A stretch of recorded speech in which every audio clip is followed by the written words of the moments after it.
Hey guys, welcome back to my channel. So today we're gonna do a little chit chat, get ready with me, makeup therapy. It's been a while since we've sat down and had one of our nice long chats about life. And so I thought we would do that today. I'm gonna list all the products that I'm going to use in the description bar for you.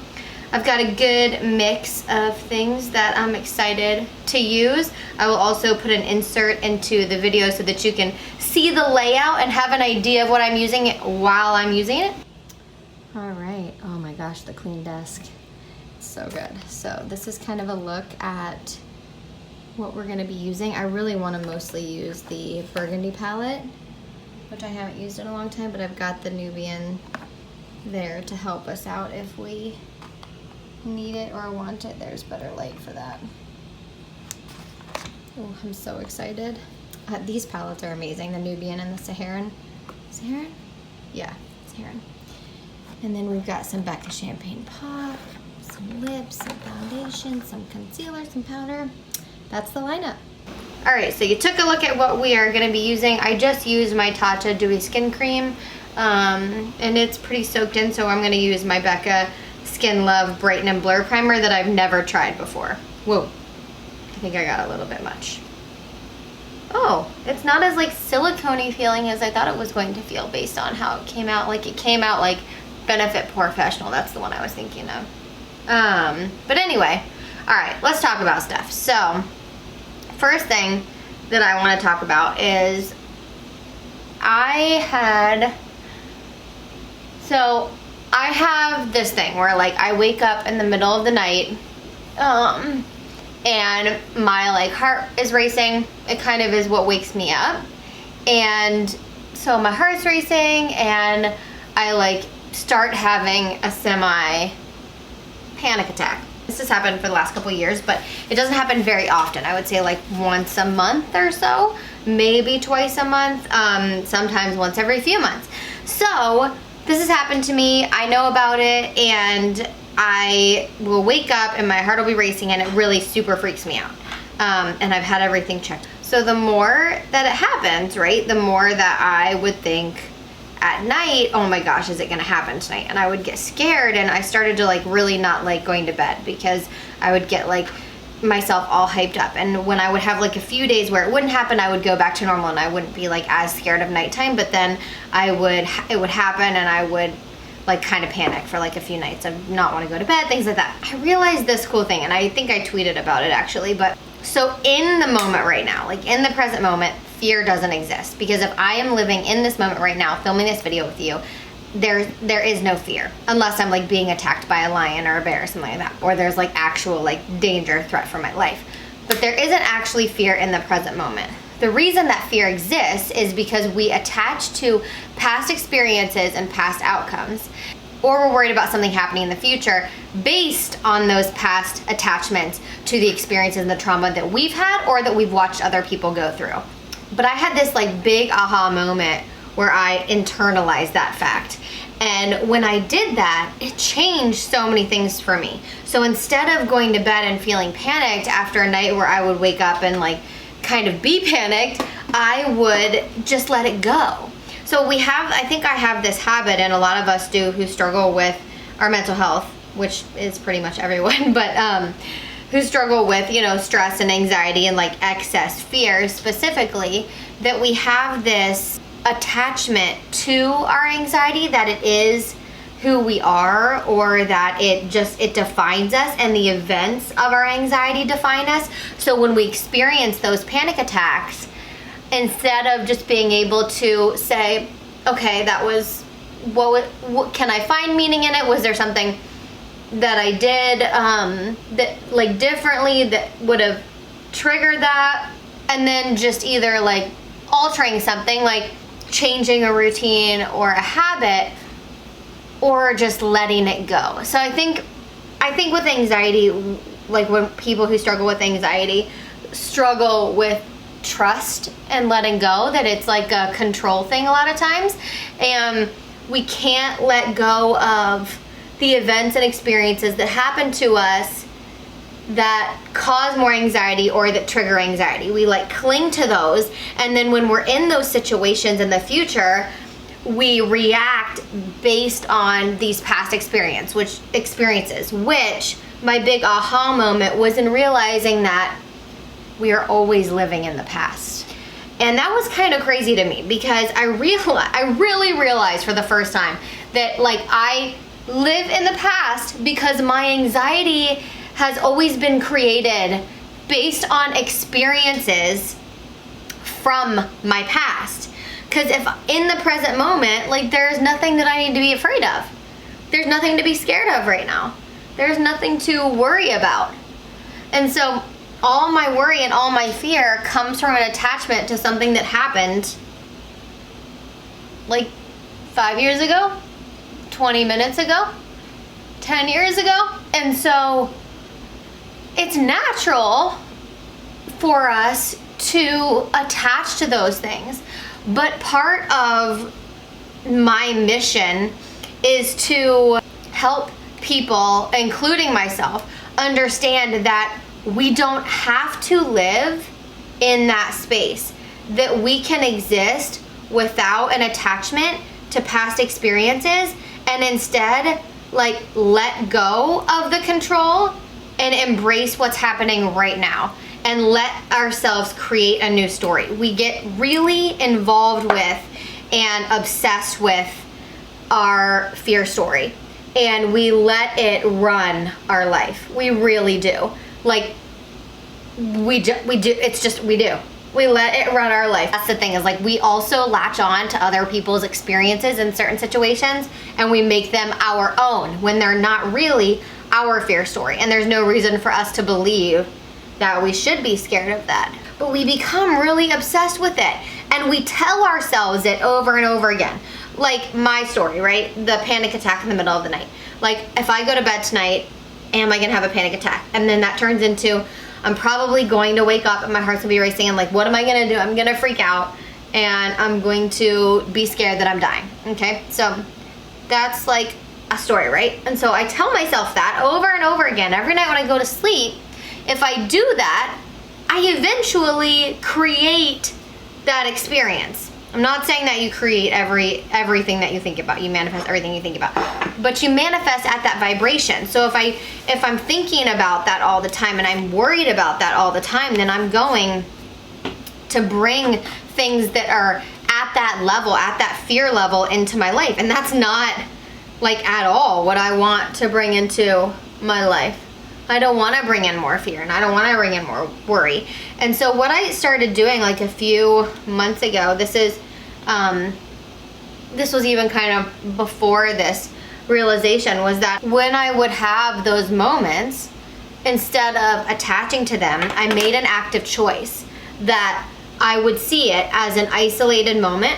I would see if there was a meaning in it, something that I needed to learn or I needed to internalize.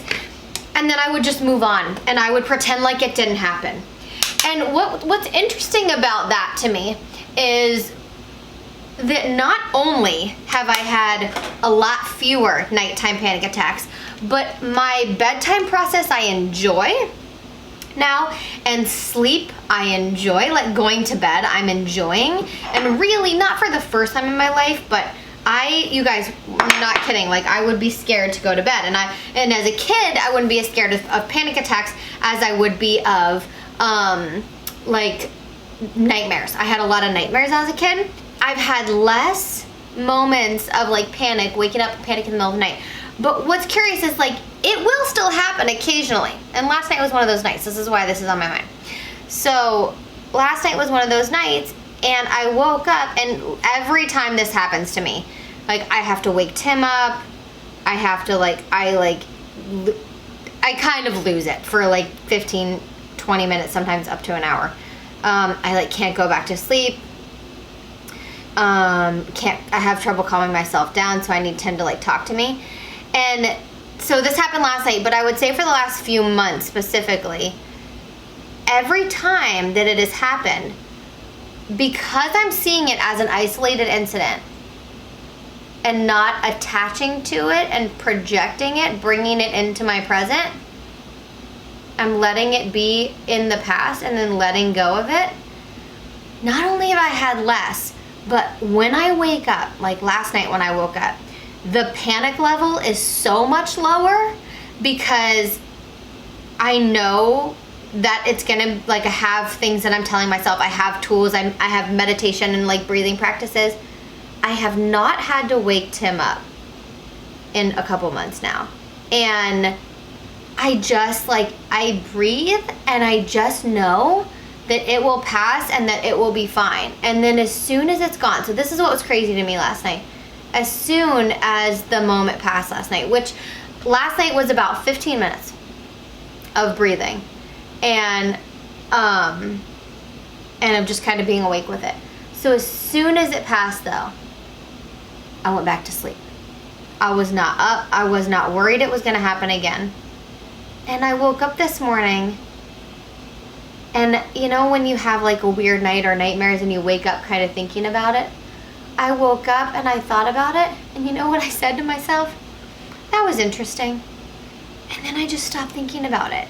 And we think that we don't have that choice and that it can't be that easy. And I'm not saying that it's going to be easy every single time, but I am saying that you do have a choice and that you can choose to see your panic, your anxiety, these things that happen as isolated incidents. They aren't who you are, and they don't have to become who you are.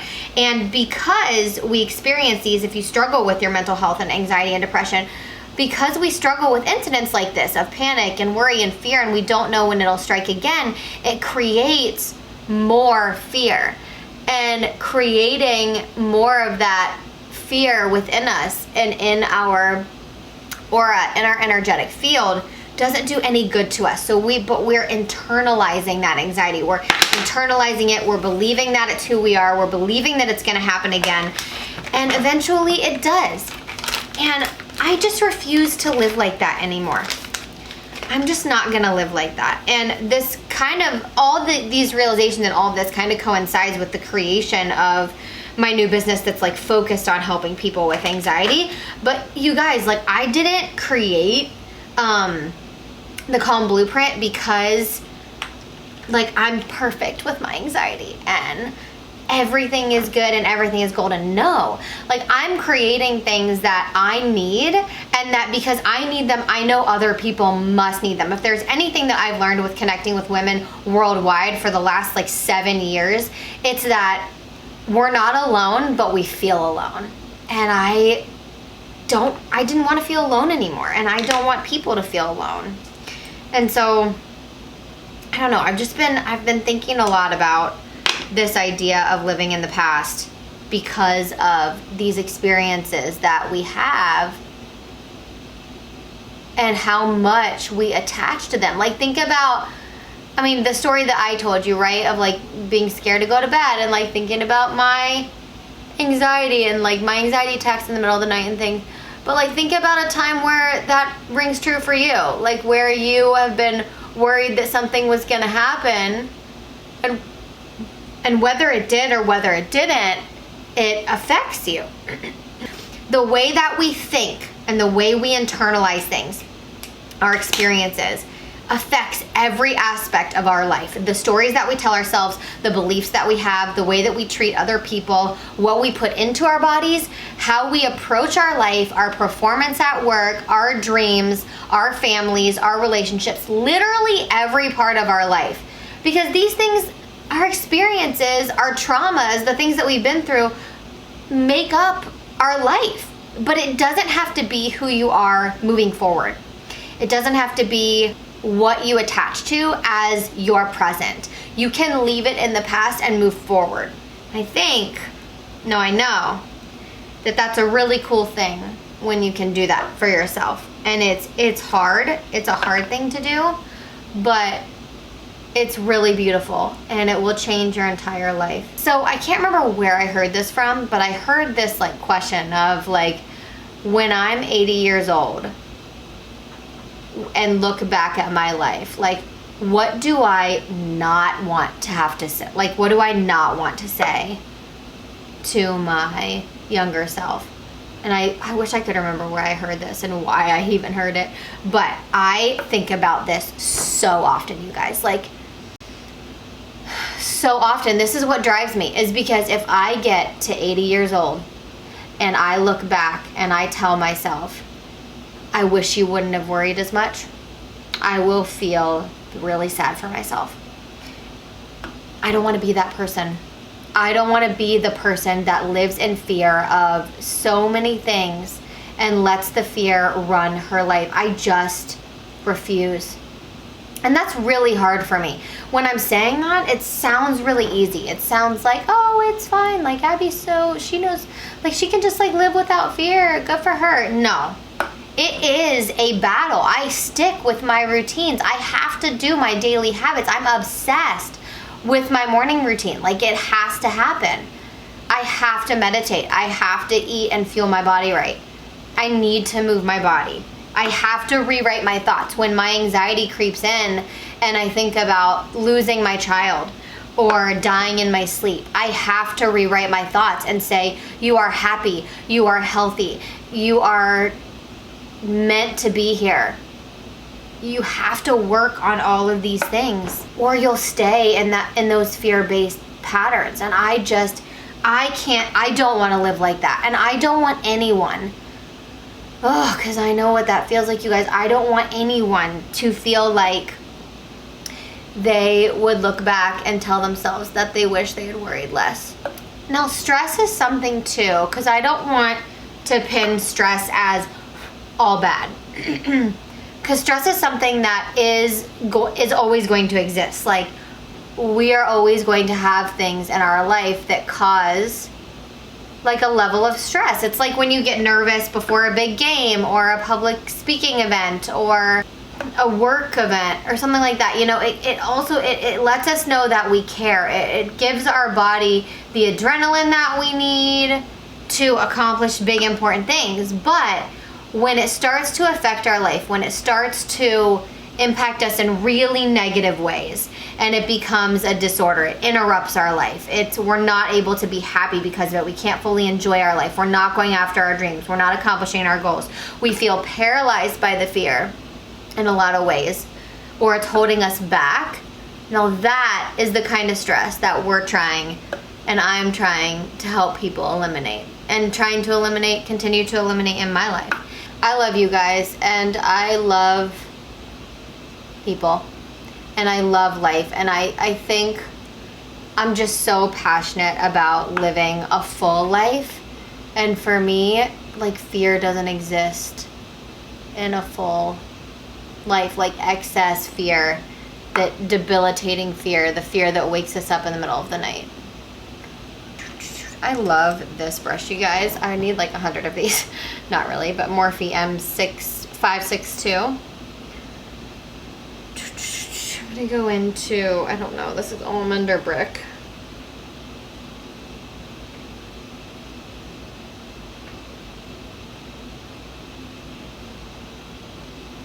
I feel like this needs a little extra something, but I don't.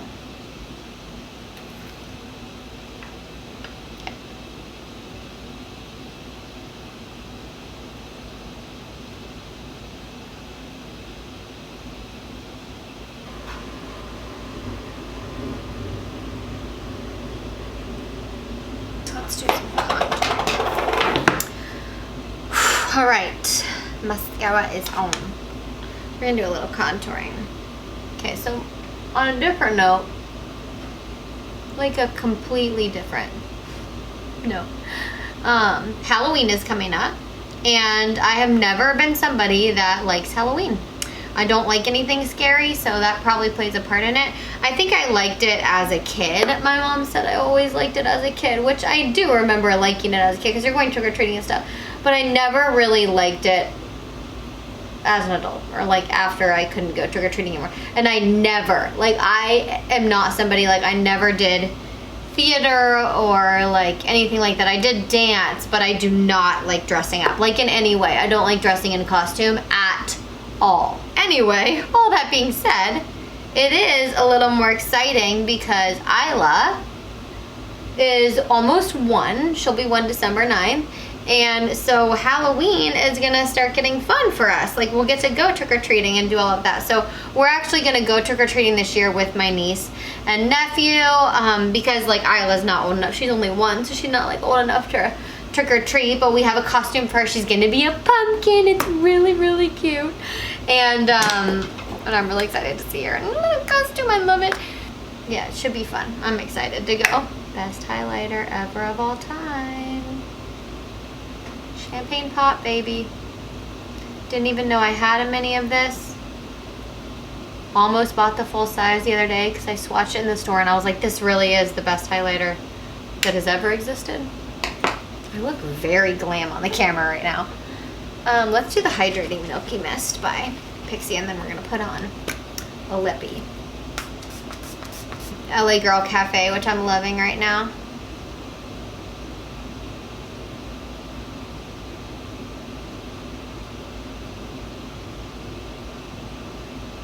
A nude would be really pretty with this too, but I'm gonna go red because I picked it out and I don't think I've ever worn this. It's Ofra Long Lasting Liquid Lipstick in Havana Nights.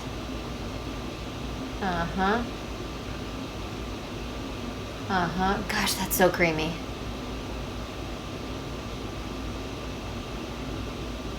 You guys, I still didn't dip in. I did that whole application with one swipe.